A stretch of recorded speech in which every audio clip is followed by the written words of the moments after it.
ദാവീദിന്റെ സങ്കടം എന്താണെന്ന് വെച്ചാൽ, ഇത്രത്തോളം ഞാൻ കഷ്ടപ്പെടുന്നുണ്ടല്ലോ, ഇത്രത്തോളം കഷ്ടപ്പെട്ട് രാജ്യത്തെ പരിപാലിക്കുന്നുണ്ടല്ലോ, രാജ്യകാര്യങ്ങൾ നോക്കുന്നുണ്ടല്ലോ, ഇതിന് ശേഷമുള്ള കാര്യമെന്താകും? ശൗലിന്റെ ഭരണകാലത്ത് നോക്കുമ്പോൾ ഇസ്രായേൽ രാജ്യം താറുമാറായി പോകാനിടയായി. ദൈവത്തിന്റെ ഭക്തനായിരിക്കുന്ന ഞാൻ ഭരിച്ചുകൊണ്ടിരിക്കുന്ന ഈ കാലത്ത് ജനങ്ങൾ വളരെ സമാധാനത്തോടെ ജീവിക്കുന്നു. എന്നാൽ എനിക്ക് ശേഷം ഈ രാജ്യത്തിന് എന്ത് സംഭവിക്കും എന്നുള്ളതായ ആലോചനയും ദാവീദിന്റെ മനസ്സിൽ അലങ്കോലം സൃഷ്ടിച്ചിരിക്കാം. അങ്ങനെയുള്ള സമയത്ത് ദാവീദിന് ദൈവം കൊടുക്കുന്ന അത്ഭുതകരമായൊരു ഉറപ്പ് എന്താണെന്ന് വെച്ചാൽ, 2 ശമൂവേൽ 7:13 വാക്യം, 7-ാം അധ്യായം 13-ാമത്തെ വാക്യം, അവൻ എൻ്റെ നാമത്തിന് ഒരു ആലയം പണിയും, ഞാൻ അവൻ്റെ രാജത്വത്തിൻ്റെ സിംഹാസനം എന്നേക്കും എന്താണ് സ്ഥിരമാക്കും. ഞാൻ അവന് പിതാവും അവൻ എനിക്ക് പുത്രനും ആയിരിക്കും. അവൻ കുറ്റം ചെയ്താൽ ഞാൻ അവനെ മനുഷ്യരുടെ വടികൊണ്ടും മനുഷ്യപുത്രന്മാരുടെ അടികൊണ്ടും ശിക്ഷിക്കും. എങ്കിലും നിന്റെ മുമ്പിൽ നിന്ന് ഞാൻ തള്ളിക്കളഞ്ഞതായ ശൗലിങ്കൽ നിന്ന് ഞാൻ എൻ്റെ ദയ നീക്കിയതുപോലെ അത് നിങ്കൽ നിന്ന് നീങ്ങിപ്പോകുകയും ഇല്ല. നിന്റെ ഗൃഹവും നിന്റെ രാജ്യത്വവും എന്റെ മുമ്പാകെ എന്നേക്കും സ്ഥിരമായിരിക്കും. നിന്റെ സിംഹാസനം ഉറച്ചിരിക്കും. ദാവീദിന് ദൈവം ഒരു വാക്കു കൊടുക്കുകയാണ്. ദാവീദ് നിനക്കൊരു വാഗ്ദത്തം തരികയാണ്. എന്താണ് കർത്താവേ? നിന്റെ സിംഹാസനത്തെ ഞാൻ സ്ഥിരപ്പെടുത്തും. ഇന്ന് നീ ഭരണം നടത്തുകയാണല്ലോ, നിന്റെ ശേഷം നിന്റെ പുത്രൻ ഭരണം നടത്തും. അതിനുശേഷം നിന്റെ കൊച്ചുമകൻ ഭരണം നടത്തും. അതിനുശേഷം നിന്റെ കൊച്ചുമകന്റെ മകൻ ഭരണം നടത്തും. ശൗലിൽ നിന്നും എൻ്റെ കൃപ ഞാൻ എടുത്തു മാറ്റിയതുപോലെ നിങ്ങൾ നിന്നും എൻ്റെ കൃപയെ ഞാൻ മാറ്റുകയില്ല. തലമുറ തലമുറയായിട്ട് നിന്റെ സിംഹാസനം നിലനിൽക്കാനിടയാകും. വാഗ്ദത്തം ചെയ്തു. ആ വാഗ്ദത്തത്തെ വിശ്വസിച്ചതായ ദാവീദ് ദൈവത്തോട് പ്രാർത്ഥിക്കുകയാണ്. എന്താണ് ആ പ്രാർത്ഥന? 27-ാം വാക്യം, ഞാൻ നിനക്കൊരു ഗൃഹം പണിയുമെന്ന് നീ അടിയന് വെളിപ്പെടുത്തിയതുകൊണ്ട് ഇസ്രായേലിന്റെ ദൈവമായ സൈന്യങ്ങളുടെ യഹോവേ, നിന്നോട് ഈ പ്രാർത്ഥന കഴിപ്പാൻ അടിയൻ ധൈര്യം പ്രാപിച്ചു. കർത്താവായ യഹോവേ, നീ തന്നെ ദൈവം, നിന്റെ വചനങ്ങൾ സത്യമാകുന്നു. അടിയന് ഈ നന്മയെ വാഗ്ദാനം ചെയ്തുമിരിക്കുന്നു.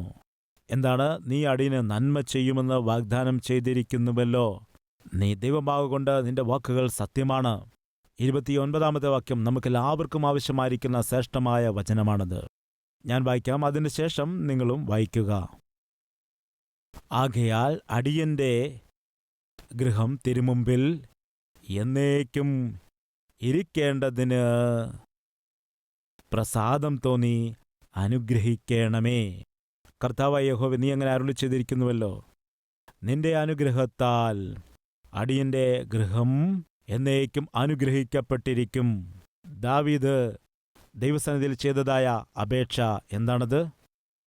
എൻ്റെ ഗൃഹമെല്ലായ്പ്പോഴും നിന്റെ സന്നിധിയിൽ നിലനിൽക്കേണ്ടതിനു വേണ്ടി അതിനെ അനുഗ്രഹിക്കണമേ. കർത്താവേ, എന്താണ് ഞാൻ ആഗ്രഹിക്കുന്നത്? എൻ്റെ കുടുംബം എല്ലായ്പ്പോഴും നിന്റെ സന്നിധിയിൽ നിലനിൽക്കേണ്ടതിനു വേണ്ടി അതിനെ നീ അനുഗ്രഹിക്കണമേ. പ്രിയമുള്ളവരെ, ഇത് നമ്മൾ എല്ലാ ദിവസവും ചെയ്യേണ്ട ഒരു ശ്രേഷ്ഠമായ പ്രാർത്ഥനയാണ്. എന്താണ്? കർത്താവേ, എൻ്റെ കുടുംബം നിന്റെ സന്നിധിയിൽ നിത്യമായി നിലനിൽക്കുവാനായി അനുഗ്രഹിക്കണമേ. ഇപ്പോൾ ദാവീദിന് മനസ്സിലായ കാര്യം എന്താണെന്ന് വെച്ചാൽ, എൻ്റെ സിംഹാസനം എന്നോടുകൂടെ അവസാനിക്കുകയില്ല. ഈ സിംഹാസനം എന്നോടുകൂടെ നിന്നു പോവുകയില്ല. എനിക്ക് ശേഷം എൻ്റെ മകൻ ഭരണം നടത്താനിടയാകും. എനിക്ക് ശേഷം എൻ്റെ മകനും മകൻ്റെ മകനുമൊക്കെ ഈ രാജ്യം ഭരിക്കാൻ പോവുകയാണ്. അതുകൊണ്ട് ഞാൻ ഭരണം നടത്തുന്നതായ ഈ കാലഘട്ടത്തിൽ ഈ രാജ്യത്തെ എത്രത്തോളം ശക്തിപ്പെടുത്തുവാൻ കഴിയുമോ, എത്രത്തോളം വളർത്തുവാൻ കഴിയുമോ, എത്ര സമൃദ്ധി കൊണ്ടുവരുവാൻ കഴിയുമോ, അത്രത്തോളം സമൃദ്ധി ഞാൻ കൊണ്ടുവരും. എന്തുകൊണ്ടെന്നാൽ വരുന്ന കാലത്ത് എൻ്റെ മക്കളാണ് ഈ രാജ്യത്തെ ഭരിക്കാൻ പോകുന്നത്. അതുകൊണ്ട് എത്രത്തോളം ഇതിന് വിസ്തൃതി വരുത്തുവാൻ കഴിയുമോ അത്രത്തോളം വിസ്തൃതി വരുത്തും. ഇങ്ങനെ ദാവീദ് തൻ്റെ മനസ്സിൽ തീരുമാനമെടുത്തു. പ്രിയ സഹോദര സഹോദരി, നിങ്ങളിൽ ആരെല്ലാം വിശ്വസിക്കുന്നുണ്ട് നിങ്ങളുടെ കുടുംബത്തിൽ നിന്ന് ദൈവത്തെ സേവിക്കുന്നവരെ ദൈവം എഴുന്നേൽപ്പിക്കുവാൻ പോവുകയാണ് ഇത് വിശ്വസിക്കുന്നവരൊന്ന് കരമുയർത്താമോ? ഞങ്ങളുടെ കുടുംബങ്ങളിൽ നിന്ന് ദൈവത്തെ സേവിക്കുന്ന മക്കൾ എഴുന്നേൽക്കാൻ പോകുന്ന വിശ്വാസം ഉള്ള ആളുകൾ, താങ്ക് യു സോ മച്ച്. എങ്കിൽ നമ്മൾ എന്താണ് ചെയ്യേണ്ടത്? നമ്മുടെ കുടുംബത്തിൽ നിന്നും ദൈവം തന്നെ സേവിക്കുന്ന ഒരു സൈന്യത്തെ എഴുന്നേൽപ്പിക്കാൻ പോകുന്ന സമയത്ത് നമ്മൾ ചെയ്യേണ്ടത് എന്താണെന്ന് വെച്ചാൽ, നമ്മുടെ ജീവിതം വളരെ ജാഗ്രതയോടെ സൂക്ഷിക്കണം. നമ്മുടെ കുടുംബത്തെ നമ്മൾ ഭദ്രമാക്കണം. അതേസമയത്ത് നമ്മുടെ കുട്ടികൾക്ക് ശ്രേഷ്ഠമായ മൂല്യമുള്ളതായ ആത്മീയ ജീവിതത്തെ നമ്മൾ പകർന്നു കൊടുക്കണം. അതാണ് നമ്മൾ ചെയ്യേണ്ടത്.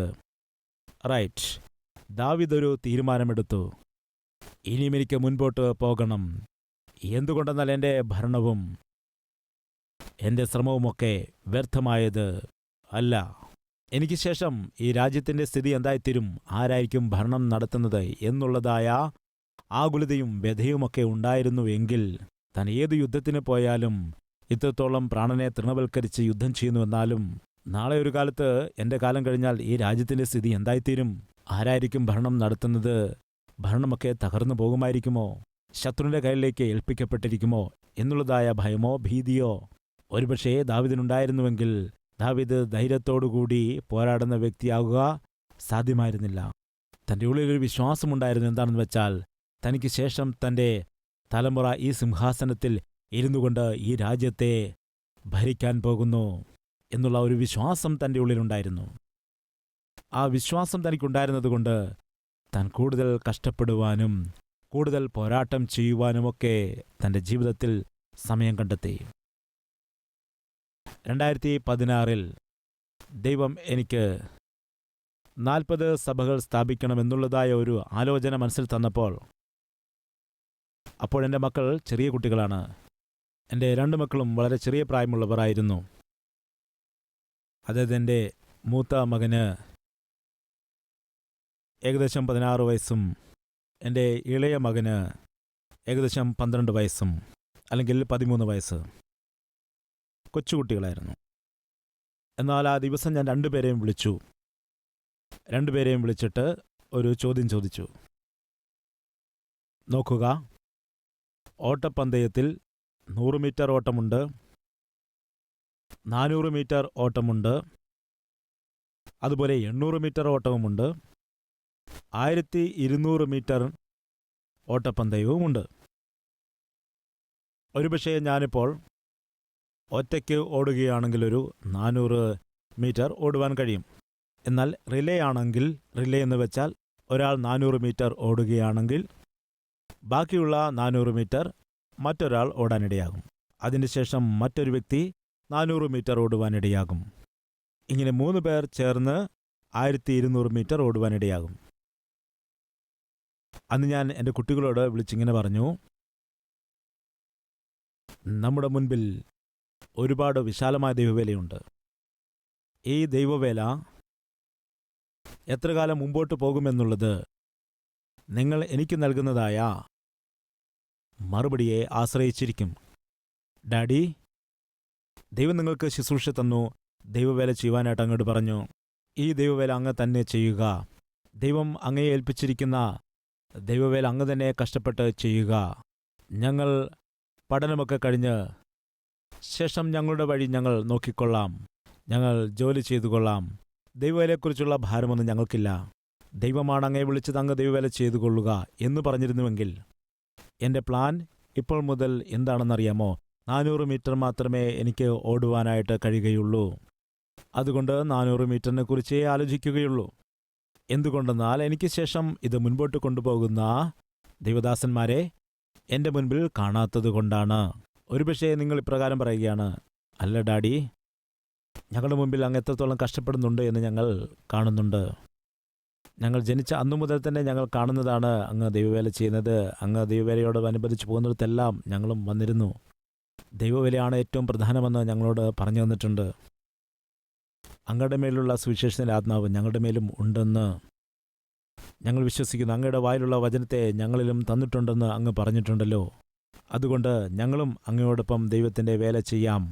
ഇങ്ങനെ നിങ്ങൾ ഒരു പക്ഷേ വാക്ക് തരികയാണെങ്കിൽ ഈ 400 മീറ്റർ ദൂരമുള്ളതായ ആ ഓട്ടം അല്ലാതെ 1200 മീറ്ററുള്ള ഓട്ടപ്പന്തയത്തിലേക്ക് എനിക്ക് വരാം. ഒരുപക്ഷെ നിങ്ങൾക്ക് എന്നോടൊപ്പം ഭാഗവാക്കാകാൻ കഴിയുകയില്ല എന്ന് പറയുകയാണെങ്കിൽ ഈ 1200 മീറ്റർ എന്നുള്ളതായ ഓട്ടത്തെ ഞാൻ മതിയാക്കിക്കൊണ്ട് 400 മീറ്റർ മാത്രം ഓടി എൻ്റെ ഓട്ടം അവസാനിപ്പിക്കും. അതുകൊണ്ട് നിങ്ങൾ പ്രാർത്ഥിച്ചിട്ട് എന്നോട് വന്ന് പറയണം, ഡാഡി ഞങ്ങളും അങ്ങയോടൊപ്പം നിന്ന് ദൈവവേല ചെയ്തുകൊള്ളാം എന്ന് പറഞ്ഞാൽ ഒരുപാട് ദൂരത്തേക്ക് ഈ ശുശ്രൂഷയെ കൊണ്ടുപോകാൻ ശ്രമിക്കാം. ഒരുപാട് കാലത്തേക്ക് ഈ ശുശ്രൂഷയെ കൊണ്ടുപോകാനായി ഞാൻ ശ്രമിക്കാം. ഇല്ല ഡാഡി ഞങ്ങൾക്ക് വരാൻ കഴിയില്ല, അങ്ങ് തന്നെ ഈ ശുശ്രൂഷ ചെയ്തുകൊള്ളൂ എന്ന് പറഞ്ഞാൽ എനിക്ക് ചെയ്യാൻ കഴിയുന്ന ദൈവവേല എന്താണെന്നുള്ളത് മനസ്സിലാക്കി അതുമാത്രം ചെയ്യുവാനായിട്ട് ഞാൻ ശ്രമിക്കാം. ഞാൻ തന്നെ ചെയ്യുകയാണെങ്കിൽ 400 മീറ്റർ. എന്നാൽ നിങ്ങളും എന്നോടൊപ്പം ചേർന്നാൽ, രണ്ടു കൂട്ടരും ചേർന്നാൽ 800 മീറ്റർ. എൻ്റേത് 400 മീറ്റർ. എല്ലാം കൂട്ടി 1200 മീറ്റർ. അതായത് ദീർഘകാലം ദൈവവേല ചെയ്യുവാനുള്ളതായ സാവകാശം ലഭിക്കുന്നു. അവരോട് രണ്ടുപേരും പ്രാർത്ഥിക്കാൻ പറഞ്ഞ് ഞാൻ അയച്ചു. അവർ പ്രാർത്ഥിച്ചതിന് ശേഷമായിട്ട് രണ്ടുപേരും കുറച്ച് കഴിഞ്ഞ് എൻ്റെ അരികിലേക്ക് വന്നു. പ്രാർത്ഥനയ്ക്ക് ശേഷം അവർ രണ്ടുപേരും എന്നോട് വന്നു പറഞ്ഞ കാര്യം എന്താണെന്ന് വെച്ചാൽ, ഡാഡി ഞങ്ങൾ പ്രാർത്ഥിച്ചു, ദൈവം ഞങ്ങളോട് സംസാരിച്ചു. എന്താണ് സംസാരിച്ചത്? അങ്ങയോടൊപ്പം ചേർന്നുകൊണ്ട് ദൈവവേല ചെയ്യുവാൻ എന്ന് പറഞ്ഞുകൊണ്ട് ദൈവം സംസാരിച്ച വചനവും കാണിച്ചു. ഈ വചനത്തിൽ കൂടി ദൈവം ഇടപെട്ടു എന്നവർ പറഞ്ഞു. അങ്ങനെ മൂത്ത മകൻ പറഞ്ഞപ്പോൾ ഇന്ന വചനത്തിൽ കൂടി ദൈവം എന്നോട് സംസാരിച്ചുവെന്ന് ഇളയ മകനും പറഞ്ഞു. അങ്ങനെ രണ്ടുപേരും എനിക്കൊരു വലിയ ഉറപ്പ് തന്നു. എന്താണെന്ന് വെച്ചാൽ, നിങ്ങളുടെ പ്രയാസം വ്യർത്ഥമായത് അല്ല. ഈ ദിവ്യമായ ദൈവവേലയെ ഞങ്ങളും മുൻപോട്ട് കൊണ്ടുപോകാം. ഞങ്ങളെക്കുറിച്ച് ചിന്തിച്ചുകൊണ്ട് ഏതെങ്കിലും ഒരു ജോലി ചെയ്യുക, വ്യാപാരം ചെയ്യുക, അങ്ങനെയുള്ളതായ ചിന്താഗതിയൊന്നും ഞങ്ങളുടെ ഉള്ളിൽ ഇല്ല ഡാഡി. അങ്ങ് വളരെ കഷ്ടപ്പെട്ട് വളരെ പ്രയാസപ്പെട്ടുകൊണ്ട് ഇത്ര ശ്രേഷ്ഠകരമായ ദൈവവേലയെ ആരംഭിച്ചുകൊണ്ട് ലക്ഷക്കണക്കിന് ആളുകളുടെ ജീവിതത്തെ സ്വാധീനിച്ചുകൊണ്ടിരിക്കുന്നല്ലോ. ഇതേ ദൈവവേല ഞങ്ങളും മുൻപോട്ട് കൊണ്ടുപോകാം. ഇങ്ങനെ എൻ്റെ മക്കൾ എന്നോട് വന്ന് ഈ അത്ഭുതകരമായ ദൈവവേലയിൽ എന്നോടൊപ്പം ഭാഗവാക്കാകാനായി തീരുമാനമെടുത്തതായ സമയത്ത് ഈ അത്ഭുതകരമായ ദൈവവേല കൊണ്ടുപോകാമെന്ന് വാക്ക് തന്നപ്പോൾ എൻ്റെ ഉള്ളിൽ വലിയ ഒരു ധൈര്യമുണ്ടായി, വലിയ ഒരു ബലം ഉണ്ടാകാനിടയായി. അതേസമയത്ത് എന്നോടൊപ്പം ഉണ്ടായിരുന്നതായ കോർ ടീം, അവർ എന്നോടൊപ്പം ചേർന്നുകൊണ്ട് ഒരുപാട് കഷ്ടപ്പെട്ടവരായ ഇന്നർ സർക്കിൾ, ഇവരെല്ലാവരും പ്രാർത്ഥിക്കുമ്പോഴും എനിക്ക് ഒരുപാട് ധൈര്യം വരികയാണ്. എന്തുകൊണ്ടെന്നാൽ അവരും അതാണ് പ്രാർത്ഥിക്കുന്നത്, കർത്താവേ ഇന്ന് ഞങ്ങൾ ദൈവവേല ചെയ്യുന്നു, അതിനുശേഷം ഞങ്ങളുടെ മക്കളും ഈ ദൈവവേലയെ മുമ്പോട്ട് കൊണ്ടുപോകണം എന്ന് പറഞ്ഞ് അവരും പ്രാർത്ഥിക്കുകയാണ്. ദാവീദിന്റെ ജീവിതത്തിൽ ഇങ്ങനൊരു ഉറപ്പ് വന്നപ്പോൾ എൻ്റെ മക്കളും മക്കളുടെ മക്കളുമൊക്കെ ഈ ഭരണത്തെ മുൻപോട്ട് കൊണ്ടുപോകും, ഈ രാജ്യം സംരക്ഷിക്കപ്പെടും, ദൈവം തന്നെ കാക്കുമെന്ന് പറയുന്നു. അങ്ങനെയുള്ളപ്പോൾ ഞാൻ എന്തു ചെയ്യണം? ഈ രാജ്യത്തെ കൂടുതൽ ഭദ്രമാക്കണം. നാളെ ഒരു കാലത്ത് എന്തെങ്കിലും ഒരു ആപത്ത് കടന്നു വന്ന് എൻ്റെ മക്കളുടെ മേൽ വരുമ്പോൾ അവർ തങ്ങളുടെ പ്രാണനെ ബലി കൊടുക്കാതിരിക്കണമെങ്കിൽ ഇപ്പോൾ മുതൽ തന്നെ ഞങ്ങളുടെ രാജ്യത്തിൻ്റെ ശത്രുക്കൾ ആരാണെന്ന്, ഞങ്ങളുടെ രാജ്യത്തിൽ അപകടകാരികൾ ആരാണെന്നും, ഞങ്ങളുടെ രാജ്യത്ത് പടയോട്ടം നടത്തുന്ന എല്ലാവരെയും ഓരോരുത്തരായി അവരെ തുടച്ചു നീക്കണം. ഞങ്ങളുടെ രാജ്യത്തിന് ക്ഷേമത്തെ നൽകണം. അതായിരുന്നു അന്ന് ദാവീദെടുത്ത തീരുമാനം. പ്രിയ സഹോദര സഹോദരി, നിങ്ങൾക്കുമൊരു രാജ്യമുണ്ട്. ഏതാണ് നിങ്ങളുടെ രാജ്യം? പറയുക. നിങ്ങളുടെ വീടാണ് നിങ്ങളുടെ രാജ്യം, നിങ്ങളുടെ കുടുംബമാണ് നിങ്ങളുടെ രാജ്യം. ഭർത്താവ് രാജാവ്, ഭാര്യ രാജ്ഞി. ഞങ്ങളുടെ വീട്ടിൽ അങ്ങനെയൊന്നുമല്ല. എങ്ങനെയാണ്? വീട്ടിൽ ഒരു രാജാവും 2 രാജ്ഞിമാരുമാണ്. അങ്ങനെയുള്ള ആളുകളൊന്നുമില്ലല്ലോ. ഒരു രാജാവും 2 രാജ്ഞിമാരും. റൈറ്റ്. നിങ്ങളുടെ വീടാണ് നിങ്ങളുടെ രാജ്യം. ഭർത്താവ് രാജാവാണെങ്കിൽ ഭാര്യ രാജ്ഞിയാണ്, മക്കൾ പ്രജകളാണ്. ഈ രാജ്യത്തെ നമ്മൾ കാക്കണം. പിശാച് വന്നിട്ട് നിങ്ങളുടെ ഭവനത്തെ ആക്രമിക്കാതെ ഏതൊക്കെ കോണിൽ നിന്നാണ് വന്ന് ആക്രമിക്കാൻ സാധ്യതയുള്ളത്, 4 ദിക്കിൽ ഏതു ദിക്കിൽ നിന്നാണ് അവൻ ആക്രമണം നടത്തുന്നത് എന്നത് നിങ്ങൾ കണ്ടുപിടിക്കണം. എന്നിട്ട് അവൻ്റെ ആക്രമണത്തെ നിങ്ങൾ നേരിടണം. പിതാവായ നീ തന്നെ നേരിടണം. നിന്റെ വീടിന് നേരെയുള്ള പിശാചിൻ്റെ ആക്രമണത്തെ നീ തന്നെയാണ് നേരിടേണ്ടത്. നിന്റെ മക്കളുടെ നേരെയുള്ള പിശാചിൻ്റെ ആക്രമണത്തെ നീയാണ് ഒന്നാമതായി നേരിടേണ്ടത്. എന്തുകൊണ്ടെന്നാൽ വീടിൻ്റെ യജമാനൻ നീയാണ്, ദാവീദാണ്. തൻ്റെ രാജ്യത്തിൻ്റെ നേരെ അപകടം വരുത്തിവെച്ചുകൊണ്ടിരുന്നതായ ശത്രുക്കളെ നേരിടുവാനായിട്ട് തീരുമാനമെടുത്തത്. അതുകൊണ്ട് ഒന്നാമതായി എന്താണ് ചെയ്യുന്നത്? ഫെലിസ്ത്യരെ നേരിടുവാനായി തീരുമാനമെടുക്കുകയാണ്. 8-ാമത്തെ അധ്യായം 1-ാമത്തെ വാക്യം. അനന്തരം ദാവീദ് ഫെലിസ്ത്യരെ ജയിച്ചടക്കി മൂലസ്ഥാനത്തിൻ്റെ ഭരണം ഫെലിസ്ത്യരുടെ കയ്യിൽ നിന്നും കരസ്ഥമാക്കി. എപ്പോഴാണ് ദാവീദിന് മനസ്സിലായത്, എനിക്ക് ശേഷം എൻ്റെ മക്കൾ ഈ രാജ്യം ഭരിക്കാൻ പോവുകയാണെന്നുള്ളത്, പിന്നീട് എൻ്റെ തലമുറകൾ ഈ രാജ്യത്തെ ഭരിക്കുവാനിടയാകുമെന്ന്. പിന്നീട് പറയുകയാണ്, ഞാൻ ഈ രാജ്യത്തെ സംരക്ഷിക്കണം. ആരൊക്കെയാണോ ഈ രാജ്യത്തിൻ്റെ ശത്രുക്കളായിരിക്കുന്നത് അവരെ ഓരോരുത്തരെയായി ഈ രാജ്യത്തിൽ നിന്നും ഓടിച്ചു കളയണം. അതുകൊണ്ട് എൻ്റെ മക്കൾ വരും കാലത്തിൽ സമാധാനത്തോടെ ഭരിക്കാനിടയാകും. ജനത്തിന് സ്വസ്ഥതയും സമാധാനവും കൊടുക്കുവാൻ കഴിയും. അതുകൊണ്ട് ആദ്യത്തെ അറ്റാക്ക് ആരുടെ മേൽ ചെയ്തു എന്നറിയാമോ? ഫെലിസ്ത്യരുടെ നേരെയാണ് ചെയ്തത്.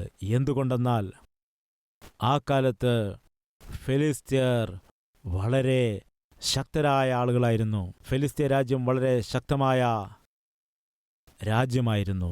ശൗലിനെ പിടിച്ച് ഫെലിസ്ത്യർ ദാരുണമായി കൊല്ലുവാനിടയായി. ശൗല് കൊല്ലപ്പെട്ടു. ശൗലിനോടൊപ്പം യോനാഥാനും അതുപോലെ അവൻ്റെ അനുജന്മാരും കൊല്ലപ്പെട്ടു. ഫെലിസ്ത്യർ വലിയ ദുഷ്ടന്മാരാണ്. അവരുടെ കയ്യിൽ അകപ്പെട്ടു പോയാൽ ക്രൂരമായി കൊന്നുകളയും. ദാവീദ് ഇവിടെ ഒരു തീരുമാനത്തിലെത്തുകയാണ്. എന്താണെന്ന് വെച്ചാൽ, എൻ്റെ സിംഹാസനം നിത്യവും നിലനിൽക്കുന്നതാണ്. അതുകൊണ്ട് എൻ്റെ സിംഹാസനത്തിന്, എൻ്റെ ജനത്തിന് ദോഷം ചെയ്യുന്ന സകല വ്യക്തികളെയും ഞാൻ ഇല്ലാതാക്കും. എൻ്റെ ഭരണം സ്വസ്ഥമായിരിക്കണം. ജനം സമാധാനത്തോടെ വസിക്കണം. ആരാണ് എൻ്റെ ഭരണത്തിന് എതിരായി കൂടുതൽ ദോഷം ചെയ്യുന്നത്? ചരിത്രം പരിശോധിച്ചപ്പോൾ മനസ്സിലായി, ഫെലിസ്ത്യരാണ് എന്നു മനസ്സിലാക്കി. ശരി, അവരിൽ നിന്ന് തന്നെ തുടങ്ങാം. ആരിൽ നിന്നാണ്? ഫെലിസ്ത്യരിൽ നിന്ന് തന്നെ തുടങ്ങാം എന്ന് പറഞ്ഞുകൊണ്ട് 2 ശമൂവേൽ 8-ാം അധ്യായം 1-ാമത്തെ വാക്യം. ദാവീദ് ഫെലിസ്ത്യരെ ജയിച്ചടക്കി, അവരെ പരാജയപ്പെടുത്തി, മൂലസ്ഥാനത്തിൻ്റെ ഭരണം ഫെലിസ്ത്യരുടെ കയ്യിൽ നിന്നും കരസ്ഥമാക്കി. മൂലസ്ഥാനം എന്ന് പറയുമ്പോൾ നിങ്ങൾ കൺഫ്യൂസ് ആകേണ്ട. 5 പട്ടണങ്ങൾ: ഗസ, ഗാത്ത്, എസ്കോലൻ, അസ്തോൻ, എക്രോൻ. ഇതാണ് 5 പട്ടണങ്ങൾ. പിന്നെ ഇവിടെ മൂലസ്ഥാനമെന്നാണല്ലോ എഴുതിയിരിക്കുന്നത്. നിങ്ങൾക്ക് മനസ്സിലാകാത്തത് കൊണ്ട് നമുക്ക് ശ്രദ്ധിക്കാം, നമുക്ക് വായിക്കാം. 1 ദിനവൃത്താന്ത പുസ്തകം 18-ാം അധ്യായം. അതിൻ്റെ ശേഷം ദാവീദ് ഫെലിസ്ത്യരെ തോൽപ്പിച്ച് അടക്കി, ഗത്തും അതിനോട് ചേർന്ന ഗ്രാമങ്ങളും ഫെലിസ്ത്യരുടെ കയ്യിൽ നിന്ന് പിടിച്ചു. ഫെലിസ്ത്യരുടെ കയ്യിൽ നിന്നും അത് പിടിച്ചടക്കി. എന്താണ് കാണുന്നത്? ഗത്ത്, അതായത് മൂലസ്ഥാനം എന്ന് പറയുമ്പോൾ ആ പ്രധാനപ്പെട്ട പട്ടണത്തിൻ്റെ പേരാണ് ഗത്ത്. ഫെലിസ്ത്യ പട്ടണങ്ങളെ കീഴടക്കണമെങ്കിൽ 5 പട്ടണങ്ങൾ പിടിച്ചടക്കണം. ഈ 5 പട്ടണങ്ങളുടെ കേന്ദ്രം ഏതാണെന്നറിയാമോ? ഗത്താണ്. ഇതാണ് കേന്ദ്ര പട്ടണം. ഗത്തിൽ നിന്നാണ് എല്ലാവരിലേക്കും വാർത്തകൾ പോകുന്നത്. ഗത്ത് 5 പട്ടണങ്ങൾക്കും തലസ്ഥാനം പോലെയാണ്. ഇങ്ങനെയാണ് ചരിത്രകാരന്മാർ പറയുന്നത്. ദാവീദ് ആദ്യം ഏത് പട്ടണമാണ് കീഴടക്കിയതെന്നറിയാമോ? ഈ 5 പട്ടണങ്ങൾക്കും അടിസ്ഥാനമായിരിക്കുന്ന കേന്ദ്ര പട്ടണത്തെയാണ് പിടിച്ചടക്കിയത്. ഇതാണ് യുദ്ധത്തിൽ ഏറ്റവും ബുദ്ധിപരമായ 1-ാമത്തെ നീക്കം. ഫെലിസ്ത്യർ വളരെ അപകടകാരികളാണ്. അവരെ വെറുതെ വിട്ടാൽ അവർ ഏതെങ്കിലുമൊക്കെ രീതിയിൽ മനുഷ്യരെ ഇല്ലാതെയാക്കും. ശിംശോനെ നോക്കുക, വലിയ ബലവാനായിരുന്നു. എന്നാൽ ഫെലിസ്ത്യർ അവനെ കീഴ്പ്പെടുത്തി. എങ്ങനെയാണ്? ഒരു സ്ത്രീയിൽ കൂടി, വേശ്യയിൽ കൂടി വശീകരിച്ചുകൊണ്ട്. ശിംശോൻ ബലവാനായിരുന്നു. എന്നാൽ തൻ്റെ ജീവിതത്തിൽ ഉണ്ടായിരുന്നതായ തൻ്റെ മനസ്സിൻ്റെ ബലഹീനത, കണ്ണുകളിലെ ബലഹീനത, ചിന്തകളിലുള്ള ബലഹീനത, നോട്ടത്തിലുള്ള ബലഹീനത തൻ്റെ ശരീരത്തെ സ്വാധീനിക്കുവാനിടയായി. ശരീരം ബലഹീനമാകാനിടയായി. ഫലമായി രക്ഷിക്കേണ്ടവനായ ഇവൻ, തന്റെ ജനത്തെ കാത്ത് സംരക്ഷിക്കേണ്ടവനായ ഇവൻ ഗതികെട്ടവനായി ശത്രുവിൻ്റെ കയ്യിൽ അകപ്പെട്ടു പോകുവാനിടയായി. പ്രിയ സഹോദരീ സഹോദര, നിന്റെ കുടുംബത്തെ കാത്ത് സംരക്ഷിക്കേണ്ട നീ തന്നെ പിശാചിന്റെ കയ്യിൽ ബലിയാടായാൽ എന്താകും? മാതാപിതാക്കൾക്ക് താങ്ങായി നിൽക്കേണ്ട പ്രിയ മകനെ മകളെ, നീ തന്നെ പഠിക്കേണ്ടതായ സന്ദർഭത്തിൽ നീ പഠിക്കാതെ പ്രേമം അത് ഇതെന്നൊക്കെ പറഞ്ഞ് സമയത്തെ ചെലവഴിച്ചാൽ നിന്റെ മാതാപിതാക്കൾക്ക് തുണ ആരാണുള്ളത്? അതുകൊണ്ട് ഇന്ന് തന്നെ എവിടെയാണോ പിശാച് നിന്റെ ജീവിതത്തിലേക്ക് കടന്നു കയറിയിട്ട് നിനക്കുണ്ടായിരിക്കുന്ന കുടുംബമെന്ന നിന്റെ രാജ്യത്തിൻ്റെ സമാധാനത്തെ കെടുത്തിക്കൊണ്ടിരിക്കുന്നത്, ആ കുടുംബത്തിൻ്റെ ശാന്തിയും സ്വസ്ഥതയുമൊക്കെ നഷ്ടമാക്കിക്കൊണ്ടിരിക്കുന്നത്, അങ്ങനെ ഒരുപക്ഷെ നിന്റെ ജീവിതത്തെ പിശാച് ബന്ധിച്ചിട്ട് നിന്റെ കുടുംബത്തെ നിന്നിൽ നിന്ന് അകറ്റിക്കൊണ്ട് നിന്റെ കുടുംബത്തെ അനാഥമാക്കി മാറ്റുകയാണെങ്കിൽ നിനക്കത് അറിയാവുന്നതുകൊണ്ട് ഇന്ന് തന്നെ കർത്താവിനോട് ചോദിക്കാമോ, കർത്താവേ, ഈ ഒരു പ്രാവശ്യം എന്നെ നീ ഓർക്കണമേ. എനിക്കൊരു കടമ നീ തന്നിട്ടുണ്ട്. രാജ്യം ഭരിക്കേണ്ട ഉത്തരവാദിത്തം നീ എന്നിൽ ഏൽപ്പിച്ചിരുന്നു. എന്നാൽ ഞാനതെല്ലാം മാറ്റിവെച്ചു. കൺമോഹത്തിൽ ഞാൻ വീണുപോയി, ജഡമോഹത്തിൽ ഞാൻ വീണുപോയി, പാപപ്രവൃത്തികളിൽ അകപ്പെട്ടുപോയി, ഉത്തരവാദിത്തങ്ങൾ മറന്നുപോയി, മാതാപിതാക്കളെ കണ്ണുനീർ കുടിപ്പിച്ചു, ഭാര്യയെ കണ്ണുനീർ കുടിപ്പിച്ചു, ദൈവത്തെ വിട്ടുമാറി, ദൈവവേല ഉപേക്ഷിച്ചു, ദുർനടപ്പിൽ ജീവിച്ച് ഇതാ ഈ ദിവസം എല്ലാം നഷ്ടമായിരിക്കുന്നു. എൻ്റെ ബലം നഷ്ടമായി, കണ്ണുകൾ നഷ്ടമായി, ആരോഗ്യം നഷ്ടമായി, അനാഥനായിരിക്കുന്നു. ശത്രുക്കളുടെ കയ്യിൽ ഞാൻ അകപ്പെട്ടിരിക്കുന്നു. എവിടെ നിൽക്കേണ്ടവനായിരുന്നു, എവിടെ വീണുപോയെന്നറിയാമോ? പ്രിയമുള്ളവരെ, സൂക്ഷിക്കുക, സൂക്ഷിക്കുക. ദൈവം നിനക്ക് നൽകിയിരിക്കുന്നതായ ആത്മീയതയെയും രക്ഷയുടെ സന്തോഷത്തെയും നൽകിയിരിക്കുന്ന കുടുംബത്തെയും നൽകിയിരിക്കുന്ന വിശുദ്ധിയെയും ദൈവത്തിൻ്റെ വേലയുടെ ഉത്തരവാദിത്തത്തെയും നീ ഉപേക്ഷിച്ചുകൊണ്ട് തെറ്റായ ചുവടുകൾ വെച്ചാൽ, നീ കർത്താവിനെ വിട്ട് അകന്നുപോയാൽ സ്വന്തം കൈകൊണ്ട് തന്നെ നിന്റെ ജീവിതത്തെ നശിപ്പിക്കാൻ പോവുകയാണ്. ഇതുവരെ നീ വീഴാത്തതായ വലിയ ഒരു വീഴ്ച നിനക്ക് വരാനിടയാകും. ആ ദിവസം വരാതിരിക്കണമെങ്കിൽ ഇന്ന് തന്നെ പ്രാർത്ഥിക്കാം. വരൂ, നമുക്ക് പ്രാർത്ഥിക്കാം.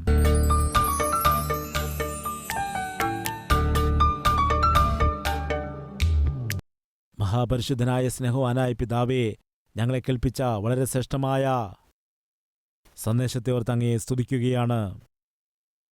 ദാവീദിനൊരു വാസ്തവം മനസ്സിലായി, തൻ്റെ സിംഹാസനം അത് തന്നോടുകൂടെ അവസാനിക്കുകയില്ല, ഭരണം നിന്നുപോവുകയില്ല, അത് മുൻപോട്ട് പോകുമെന്ന്.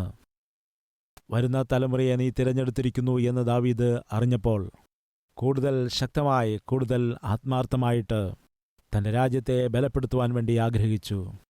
കർത്താവേ, ഈ വേല ഞങ്ങളോടൊപ്പം നിന്നുപോകാൻ പാടില്ല, ഈ സഭ ഞങ്ങളോടൊപ്പം നിന്നുപോകുവാൻ പാടില്ല. വരുവാനുള്ള തലമുറയുടെ തലമുറകൾക്ക് ഈ സഭ നിലനിൽക്കുവാനിടയാകണം. കർത്താവേ, വളരെ ശക്തിയോടുകൂടി ഞങ്ങളുടെ സഭയ്ക്ക് വേണ്ടി ഞങ്ങൾ നിൽക്കണം. സഭയുടെ നന്മയ്ക്ക് വേണ്ടി പോരാടണം, കഷ്ടപ്പെടണം. കർത്താവ് നിന്റെ സന്നിധിയിൽ വന്ന് പ്രാർത്ഥിക്കുന്നവരായ ഞങ്ങളോട് കരുണ കാട്ടണമേ. കർത്താവ്, ഈ സമയത്ത് ഞങ്ങൾ അറിഞ്ഞോ അറിയാതെയോ ചെയ്തുപോയ സകല തെറ്റുകളെയും പാപങ്ങളെയും ക്ഷമിക്കണമേ, കരുണ കാട്ടണമേ. കർത്താവെ, ഞങ്ങളുടെ ശിരസ് മുതൽ പാദം വരെയും നിന്റെ വിലയേറിയതായ രക്തത്താൽ കഴുകി ഞങ്ങളെ ശുദ്ധീകരിക്കണമേ. ഒരിക്കലും പിന്മാറിപ്പോകാതെ, ജഡമോഹങ്ങളിൽ പെട്ടുപോകാതെ വിശുദ്ധിയോടെ ജീവിച്ചുകൊണ്ട് കുടുംബത്തെ കാക്കുവാൻ കഴിയുന്ന കൃപ ഞങ്ങൾക്ക് നൽകണമെന്ന് യേശുക്രിസ്തുവിന്റെ നാമത്തിൽ അപേക്ഷിക്കുന്നു പിതാവേ.